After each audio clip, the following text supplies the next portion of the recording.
মামা যতই তোমরা বলার চেষ্টা করো ক্রিকেট থেকে ফুটবল অনেক জনপ্রিয় হয়ে গেছে, ওই যেতেছে অনেক কিছু হয়ে যাচ্ছে বাই। Cricket football is same to same performance, Bangladesh football cricket and everything is all ওই যে জেলাও সেই গদু, ক্রিকেটও যা ফুটবলও তা। আমরা আসলে ওই লেভেলে যাইতে পারিনি। এখন কইতে পারেন ভাই আমরা তো মাত্র শুরু করছি, নতুন নতুন প্লেয়ার আসছে, হ্যাঁ এখনও অনেক সময় দেওয়ার বাকি আছে।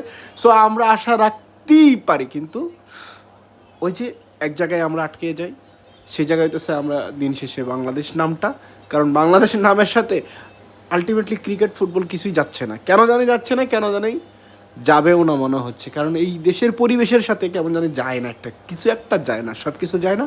তো আমরা ফুটবল প্রেমীরা খুব ক্রেজ দিয়ে আজকে টোটাল ম্যাচটাতে আমি যেটা দেখলাম, খুব ক্রেজ নিয়ে মানুষ খেলা দেখতে গেছে, সব শ্রেণীর মানুষ খেলা দেখতে গেছে। ফুটবল ক্রাউড যেভাবে ছিল, ফুটবল ক্রাউড মানে দর্শক যে ধরনের ছিল, একদম এনভায়রনমেন্টটা অ্যাটমসফিয়ার অসাধারণ, বিকজ অনেকটা ক্রিকেটার মানে ভাব দিতেছিল। কিন্তু দিন শেষে মামা আমরা ওই যে ক্রিকেটার পারফরমেন্স আর ফুটবলের পারফরমেন্স এক করে ফেলছি আজকের ম্যাচে। আমার কাছে কেন জানি মনে হয়েছে যে ফুটবলটা আমাদের আরও অনেক কিছু শিখার আছে।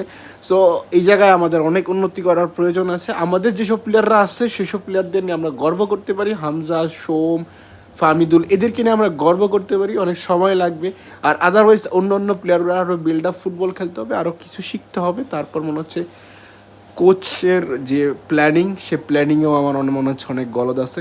সব কিছু মিলে যে ক্রিকেট আর football is same to same performance. হতাশ হতাশ হতাশ মামা, দিন শেষে আমরা হতাশ, 2-1 গোলে হেরে গেছি সিঙ্গাপুরের সাথে।